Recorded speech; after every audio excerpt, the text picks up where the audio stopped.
Senhor Presidente, promete que nós agora confrontar que sabe que já acaba de diferentes iniciativas não agora tomar para aumentar a segurança na nossa fronteira.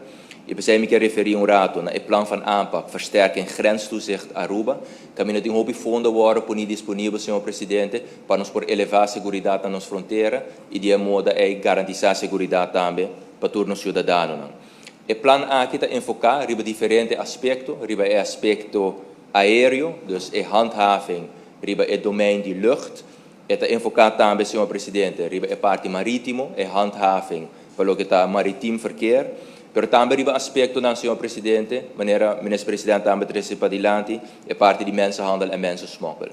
Cada vez que barquito vem a Aruba de forma ilegal, toda pessoa não está sendo detenida, tem uma investigação que está conduzida door de unit mensenhandel en mensensmokkel. Que men vez mais nos tawak que o impacto que o fenomeno aqui tem riba nos diensten é enorme.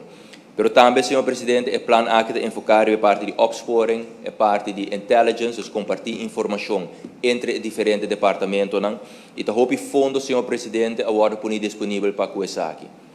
Pero banda de projeto que está fluid voort voor die landspakket também via nos reguliere begroting e via nos reguliere beleidsvoornemens, Senhor Presidente, tem diferentes iniciatieven te worden tomar.